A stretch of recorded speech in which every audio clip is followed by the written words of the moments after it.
Halo para pecinta budaya Jawa, khususnya peninggalan sejarah leluhur kita. Masih ingat dengan tempat ini?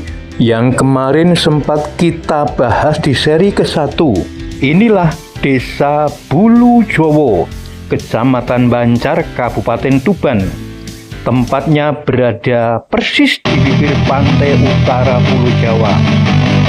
Di atas gundukan tanah inilah yang berada di kompleks pemakaman umum.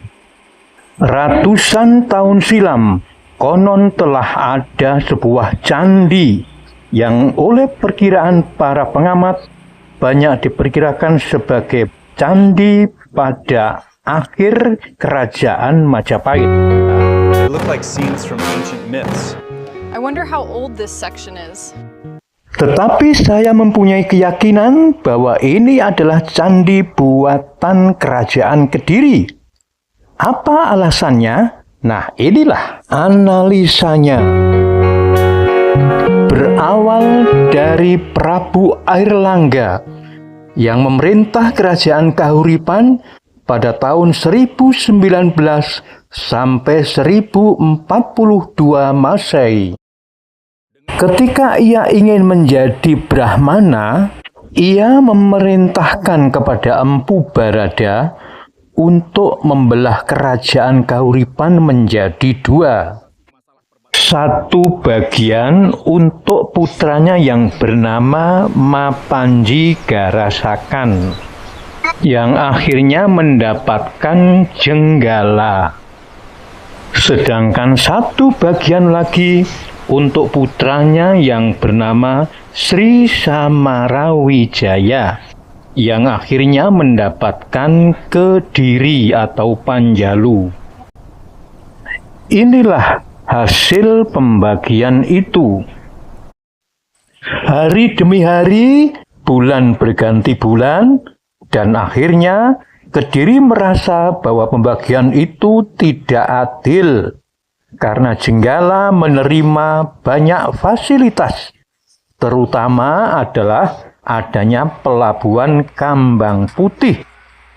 Sedangkan untuk lautnya Kediri jauh berada di wilayah Jawa Tengah.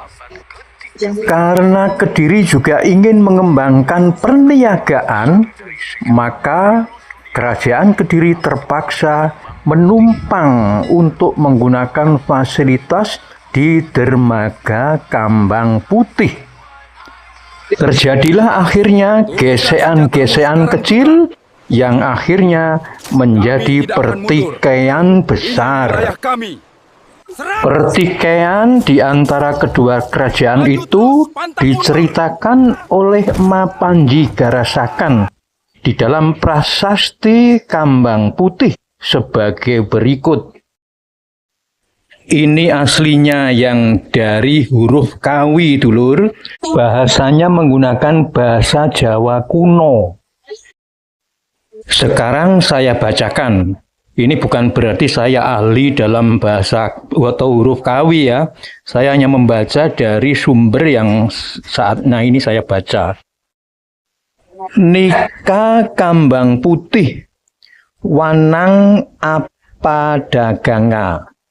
Wedi tali panghinga, nanging mewang ing jaman iku para jurit saling tampa, maten i pasisir ngambekan musuh, nyerang ing kadatuan Jenggala.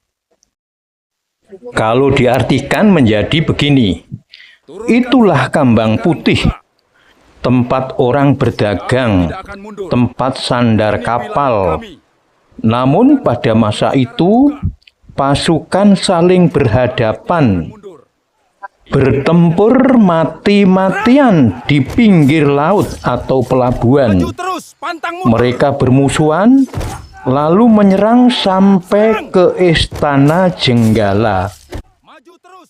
Jadi peristiwa tragis serang-menyerang itu sudah terjadi sejak awal akibat dari pembagian kerajaan yang dirasa tidak adil.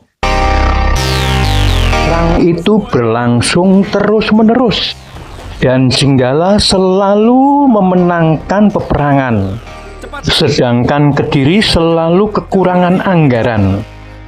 Akhirnya muncullah raja ketiga yang cerdas, yaitu Prabu Bameswara. Ini adalah ayah dari Sri Jayabaya yang pada tahun 1130 mendirikan pelabuhan baru di wilayah Bulu Jowo yang sekarang masuk kecamatan Banjar. Sehingga banyak sekali kapal-kapal besar dari wilayah barat sebelum ke Kambang Putih mampir dulu ke pelabuhan Kediri. Ini tidak sekedar perkiraan, dulur-dulur. Ada banyak bukti bahwa di situ ada bekas pelabuhan. Nanti akan saya ceritakan bukti-buktinya. Jadi dengan demikian, adanya candi di desa Bulu Jowo itu adalah merupakan rangkaian dari pembangunan pelabuhan Kediri. Nah, mau bukti bahwa candi itu adalah buatan kerajaan Kediri? Dan mau bukti juga bahwa di situ pernah ada pelabuhan besar milik Kediri?